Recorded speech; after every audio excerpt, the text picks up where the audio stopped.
Christina from Norton is like, I don't know where Terry trained, but you don't punch horses in the nose.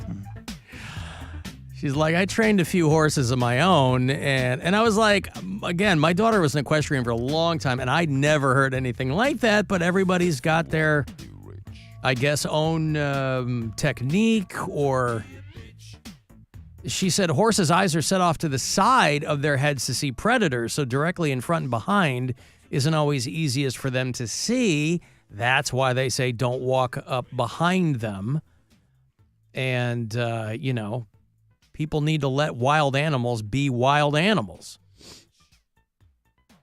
So, yeah, I don't know. I had never heard of that before, punching a horse in the nose. That's why I was asking Terry if that was just something reflexively she did.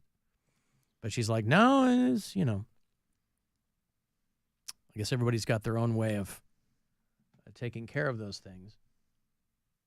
Hey, whoever that mean man was, he's got to get the hell up out of here, okay? Because Brian is a gem. Brian is a natural wonder of the world, the eighth, possibly, and I want the supercut. Screw off, dude. Leave Brian alone. We're all here for it except you, okay? How about that? He's not taking any prisoners. Did somebody say sassy? Yeah. Thank you, sir. Got more Brian for you. Now, again, like I said, nobody's going to get this except me because I'm a full-on nerd, and this goes way back. And it is radio adjacent in a very specific way. Eat my shorts, choke on polished cotton. Eat my shorts. Anybody hip to Eat My Shorts? No. This is an old, old song by a guy named Rick Dees. And his nuts, is that where you were going? That's where I was going. Rick Dees was a guy who was a legend in L.A. radio, but before that, he was doing the radio thing where he was toiling in these smaller places, and he was on in Memphis, and he was on... Rick Dees was a guy who, before he got famous on the radio, had a couple of accidental hit songs in the 70s. He was on in Memphis, and he blew up with this song called Disco Duck. Now, by modern standards, it's absolutely ridiculous and corny. But in the 70s, this thing was getting... It was a sensation. It was a sensation. This thing was getting played everywhere. And that's what, ironically, that's what got him the gig in L.A. That Not was the he was Hawk Tuah of the time. It really was Disco Duck. Mm-hmm. And people didn't know who Rick Dees was. But Disco Duck was a huge, huge... hit. He was a disc jockey in Memphis. And he had a couple of hits, and one of them was Eat My Shorts. This was later. I think he was in L.A. by then, but he was on Kiss FM, one of our radio stations in L.A. for a long time. Ryan Seacrest famously replaced him. But Rick Dees is a big, big deal for a long time. And Eat My Short. Again, I don't know where Brian comes up with these. That to me is the equally fascinating part. Not his renditions of them. Which, again, that guy really didn't like. The guy who called in before. Who wants nothing to do with the guy. But I'm going to let those two fight it out. Give them each other's Eat personal. my shorts. Do what? I say give them each other's personal numbers. Yeah, choose your Let them fighter. figure it out. Eat my shorts, choke on polished cotton. Eat my shorts.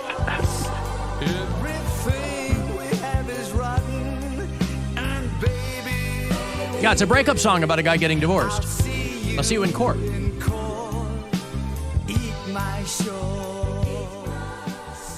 I mean, they're all silly and ridiculous, and but in the 70s, that's how this dude made his name. He was just capitalizing on the popularity of disco. Actually, before disco, that was, to me, was the amazing thing about Disco Duck, because I think it was like on the radio and I was in kindergarten, literally, which was pre-disco. This guy was head of disco. That wasn't until late 80s. He did this like the late 70s disco. He did this mid-70s. And it was getting played nationwide. And he's like, I'm a guy on the radio in Memphis, hoping to get a better gig. And he did. He did American Bandstand, and he did, Like, the cool thing about that at that time would be that your competition across the street, because back in the day, radio stations were all owned by different companies. Now, of course, there's like 4 that own all of them. But, back in the day, your competition across the street, they weren't going to play a song by a guy in another station. So you had it all to yourself.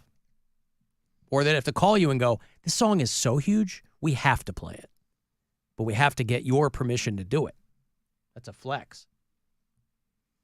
So I don't know where Brian came up with Eat My Shorts. He's got a deep catalog. Deep catalog. What did that guy say again? Can you please, for the love of God, stop playing the drunk who sings the song 6 times a day? This guy. Come on. What did the guy at the Cox Out just say to me? He's there with his fiance on Sunday. He goes, man, I love Brian calling in. Now, again, it will run its course. And I will determine when that is. And as I lick my finger and put it to the wind, it ain't yet. I still want more Brian. Mm-hmm. I got a trip to Los Angeles for you. We have announced our 2025 Alter Ego Festival. This is the big alternative festival that we do. When we talk about that iHeartRadio Music Festival, it's so pop-heavy that I can't really pop a rod for it. But Alter Ego is always a lot of fun. It's really much more my speed. It might be much more your speed, too. Incubus, who was here last summer for the return of Buzzard Fest. Offspring, Cage the Elephant, who have a brand new record out that they're touring in support of. St. Vincent, awesome. Glass Animals, Dynamite. The Lumineers, I guess it's 2015 again. That's fine, them. too. Huh? I like Lumineers. Yeah, a lot of people do. Great Irish punk band called Fontaines DC is on this. And they always have, people pop up that we don't announce. So these are not on sale yet. So this week we're giving away trips before they go on sale to everyone. So it's you and a friend. We give you tickets. We fly you out, put you up. There's probably money involved. But it's a really good lineup this year. So, chance for you to win right now. Good luck. Now, your chance at a trip to our iHeartRadio Alter Ego. Text the nationwide keyword, party, to the number 200-200. You'll get a confirmation text and info. Standard data and message rates apply in this nationwide contest. That's party to 200-200. We will have a short show tomorrow, so I will not have a trip for you tomorrow afternoon because we will be out of here at 4:30 for Guardians pregame. Games 3, 4, and 5 are back here in Cleveland. Pregame tomorrow at 4:30, and then first pitch shortly after 5. Are you going to that, Bill? Yeah. You're going tomorrow? Yeah. That'll be Where are fun. your seats? Probably similar to what you got yesterday. Oh, so you don't know then? I mean, I'm gonna buy like What are you willing to drop? like $150 or so. Oh, okay. Nothing crazy. We'll see what's available. Mm-hmm. Well, that'll be fun. Mm-hmm. So short show tomorrow, and then Friday, Bill's out. Mary is in town because she's doing the weekend at the Funny Stop in Cuyahoga Falls. So it will be Mary and I in the room on Friday. Yes. Looking forward to it. Just the two of us. It'll let Brian do that one. It'll be the Captain Fun and Stepmom Mare show live from downtown Cleveland, Ohio. It's gonna be great. I got a packed That's the weekend. plan. You Packed what? weekend this weekend. I'm coming home tomorrow. I'm landing at like 6 tomorrow. And then Friday in the morning, I have to go early vote because I didn't change my address to New York. So I still have to vote in Ohio. I'm not going to be home again before voting day. So Friday, I have to early vote and then go into work. And then 2 shows Friday night at the Funny Stop. And then Saturday, we're taking the stepkid and my nieces to Mapleside Farms to do pumpkin crap, a hay ride and pick out a pumpkin and slide. All Pumpkin that fun stuff. crap. They have pig races. It's actually really fun. I love Mapleside. It's great. And then I fly out. Good cider and donuts. Oh, yeah. And oh, God, I love apple cider. And it's all picked right there, dude. That's like fresh apple cider. So that's Saturday during the day, and then I have 2 shows Saturday night at the Funny Stop, and then I fly back to New York Sunday morning, and then I have 2 shows Sunday night here in New York. Wow. Yeah, packed weekend, dude. It's either feast or famine. Right? Right. Alan, every time you say Brian sent in a new song, I keep thinking it's Mary's boyfriend's alter ego. That would be great. There's no chance that that's your Brian. Ron No. and Willoughby is curious about this, just so I'm clear. No, that guy First of all, Brian drives a truck for a living. My Brian. So he would not be able to call us all day long. Well, I don't know where he's calling from. This notion that he's somehow buried in his parents' basement, I don't know that that's true. But my Brian could not call us and play a guitar, is my point. He's driving a garbage truck. You mean And he's a drummer. schedule-wise, or he's incapable of doing that? Physically incapable, and you can't drive a truck and play a guitar at the same time. But no, my Brian sounds much younger than that Brian. Oh, and probably a little lighter, too. A Probably little doesn't bit. know music as well either. What? Okay. I mean, he's pretty staunchly in the metal genre. No, he knows everything. His favorite He band knows is, everything, Bill. Everything. His favorite bands are like Creedence Clearwater Revival and friggin' who's that guy? Leonard Skinner. That guy. Yeah, And Leonard. then also he likes Queen and all the metal bands, and he's into everything. Okay. How does he feel about a band called Mass Punishment? I don't You know. think that he'd be into them? You think he'd be into a song called Blood Dirt that I'm going to play Saturday night on 2 hours to midnight? You think that he would dig that? I bet he would.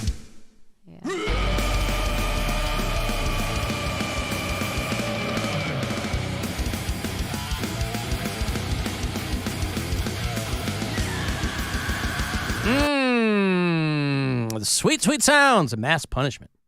He went to a show at the Agora that had like all of his favorite bands on it. Yeah, he went to that Dying Fetus show. Yes, Yeah. he got a Spite shirt. Yeah. Spite's been his kick lately. Spite's a great band. He's been real into Spite. Yep. I was talking earlier about the relatives in our family who live in Asheville and are going on 3 weeks. They have power, but 3 weeks with no water. And I hadn't heard from our Asheville bureau chiefs in a minute because they've got big fish to fry out there. But I did hear from one of them. There are volunteers going through Asheville because the majority of the city still doesn't have running water. And they have said that it may be a month or two before everything is back up and running. And so schools and restaurants and businesses and all that kind of stuff. So I guess they have squads of volunteers that are going around and helping people flush the toilets by pouring water in. Where are they getting the water from? Like ponds and wells and things wow. like, things that have natural areas that have filled up.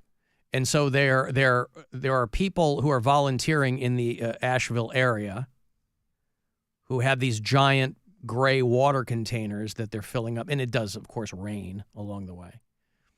And that they are going to people's houses and pouring water into their toilets.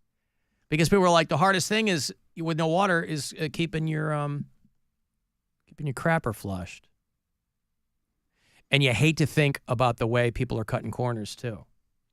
Because it's battle conditions, right? I mean, you got no choice. So you have to think about the people who are like, well, my turlet doesn't work. Let's go out back. Poop outside, yeah. Yeah, I'll just go back in the pond and dip my tuchus in there. We got a little sperm news for you, too. Sperm news! Well, it went all the way to the Supreme Court, but they have ignored R. Kelly's legal team's attempts to have his situation appealed. He's serving 20 years in prison. Of course, he was convicted of those child sex crimes, and his appeal went all the way to the United States Supreme Court. And they declined to hear his appeal. I wonder how it got all the way there. They're keeping a light docket over there at the Supreme Court as if you didn't have enough things to worry about. They're keeping a light docket, and the thought is because they want to make sure that they've got their hands all ready for Election Day. And so there are probably a lot of cases that, they've gotten a lot of work done this summer, not in the way that you'd want, but they declined to hear the R. Kelly appeal. And it had already been, his arguments from his legal team had already been rejected by a series of lower courts. And no one is surprised that they didn't take up the R. Kelly case. But the contention of the appeal is, well, we're not quite sure how old this girl in the video is.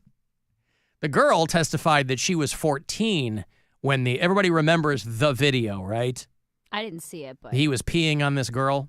I mean, yeah, but I didn't watch it. Yeah. I felt like that wasn't something I needed burned in my brain. No, probably not. I think you're not missing anything on that. But they declined to hear that case. We have a lot of bureau chiefs in the great state of Missouri, by the way, too. And just in time for Halloween, Missouri, for whatever reason, based on who runs that state, the legislature and whatnot, they seem determined to make that state a particular kind of hellscape, right? With respect to control over women's bodies, with respect to gun laws and things like that. And a judge in Missouri just got rid of the law that they had on the books that mandated that sex offenders had to put no candy signs outside their homes on Halloween. No candy, just hugs. Free hugs. Knock 3 times.